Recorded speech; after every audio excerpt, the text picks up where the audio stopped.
আসসালামু আলাইকুম। সন্ধ্যে ৭টা, বাংলাদেশ বেতার, খুলনা। খবর পড়ছে মির্জা নুরুজ্জামান। প্রধানমন্ত্রী তারেক রহমান বলেছেন, উলশি খাল পুনঃখননের ফলে স্থানীয় জনগণ এ থেকে বহুবিধ সুবিধা পাবেন। সরকার উপার্জনমুখী কর্মসংস্থান সৃষ্টির লক্ষ্যে সারা দেশে খাল খনন করছে। তিনি আজ যশোরের শার্শা উলশি খালের পুনঃখনন কর্মসূচির উদ্বোধনের পর এক সমাবেশে প্রধান অতিথির বক্তৃতায় কথা বলেন। প্রধানমন্ত্রী বলেন, আমরা বলেছিলাম যে বিএনপি সরকার গঠন করলে কৃষক ভাইদের জন্য আমরা কৃষি কার্ড দিব। কৃষক ভাইদের আমরা 10,000 টাকা পর্যন্ত কৃষি ঋণ যেটা আছে সেটা আমরা মওকুফের ব্যবস্থা করব।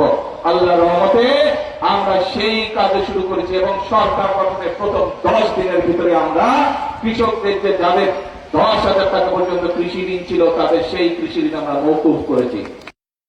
বিদ্যুৎ, জ্বালানি ও খনিজ সম্পদ প্রতিমন্ত্রী অনিন্দ্য ইসলাম অমিতের সভাপতিত্বে স্বাস্থ্যমন্ত্রী সরদার মোহাম্মদ সাখাত হোসেন, পানি সম্পদ মন্ত্রী শহীদুদ্দিন চৌধুরী অ্যানি, পানি সম্পদ প্রতিমন্ত্রী ফরাদ হোসেন আজাদ, স্থানীয় সরকার ও সমবায় প্রতিমন্ত্রী মীর শাহে আলম, জেলা বিএনপির সভাপতি সৈয়দ সাবিরুল হক সাবু ও সাধারণ সম্পাদক দেলার হোসেন খোকন সহ পানি সম্পদ মন্ত্রণালয় ও পানি উন্নয়ন বোর্ডের কর্মকর্তাগণ এ সময় উপস্থিত ছিলেন। এর আগে প্রধানমন্ত্রী তারেক রহমান নিজ হাতে কোদাল দিয়ে মাটি কেটে উলশি খালের পুনঃখনন কাজের উদ্বোধন করেন।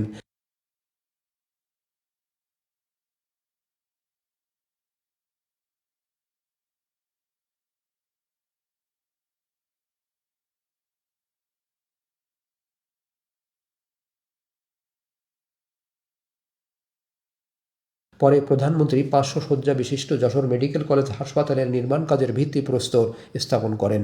এ উপলক্ষে দেয়া বক্তব্যে প্রধানমন্ত্রী বলেন, দেশকে এগিয়ে নিতে সুস্থ জাতি প্রয়োজন। দেশে রোগীর সংখ্যা কমাতে রোগ নিয়ে জনসচেতনতা বাড়াতে হবে। 252 কোটি টাকা ব্যয়ে 10তলা বিশিষ্ট হাসপাতালটি নির্মাণ করা হচ্ছে। পরে তিনি যশোর ইনস্টিটিউট পাবলিক লাইব্রেরি পরিদর্শন করেন। এছাড়া প্রধানমন্ত্রী ও বিএনপি চেয়ারম্যান তারেক রহমান যশোর কেন্দ্রীয় ঈদগাহ ময়দানে জেলা বিএনপি আয়োজিত এক জনসভায় ভাষণ দেন।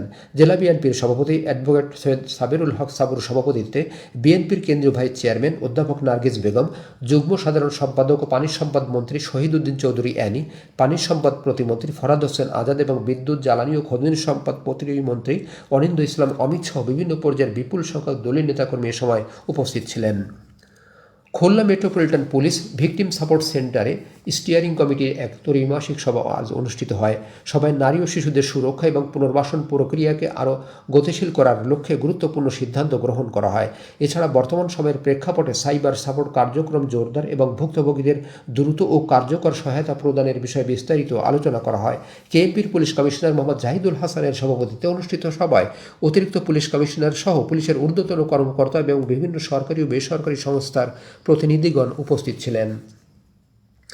আগামী 2রা মে নতুন কুড়ি স্পোর্টস 2026 উপলক্ষে এক প্রেস ব্রিফিং আজ সাতক্ষীরা জেলা প্রশাসকের সম্মেলন কক্ষে অনুষ্ঠিত হয়। ব্রিফিংয়ে জানানো হয়, আগামী 2রা মে নতুন কুড়ি স্পোর্টস 2026 আয়োজনকে সফল করতে ইতিমধ্যে সকল প্রস্তুতি সম্পন্ন করা হয়েছে।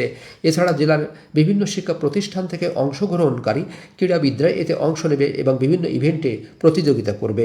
জেলা প্রশাসক মিস আফরোজা আক্তারের সভাপতিত্বে অতিরিক্ত জেলা প্রশাসক সার্বিক সহ বিভিন্ন প্রিন্ট ও ইলেকট্রনিক মিডিয়ার সাংবাদিকরা এ সময় উপস্থিত ছিলেন। বাগেরহাট রামপাল মোংলা জেলা মহাসড়কের যথাযথ মান উন্নয়ন শীর্ষক প্রকল্পের ভূমি অধিগ্রহণের ফলে ক্ষতিগ্রস্ত 6 জন ভূমি মালিকের মধ্যে আজ 59 লাখ টাকার চেক বিতরণ করা হয়।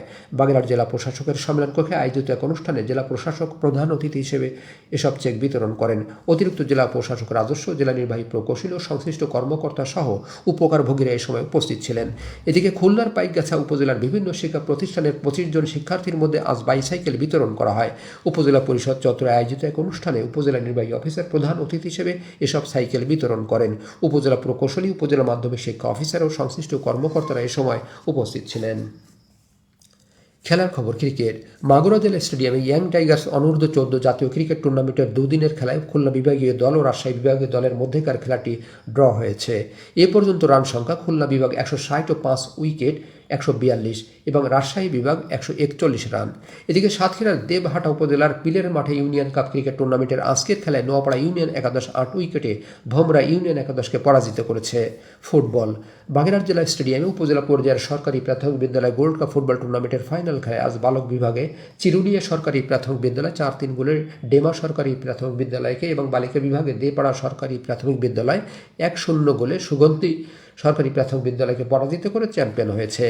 আবহাওয়া আজ রাত 1টা পর্যন্ত পূর্বাভাসে বলা হয়েছে ময়মনসিংহ ও সিলেট অঞ্চলে পশ্চিম উত্তর পশ্চিম দিক থেকে অস্থায়ীভাবে ঘন্টায় 60 থেকে 80 কিলোমিটার বেগে দমকা থেকে ঝোড়ো হাওয়া যেতে পারে, সেই সঙ্গে বৃষ্টি অথবা বজ্রসহ বৃষ্টিপাতের সম্ভাবনা রয়েছে।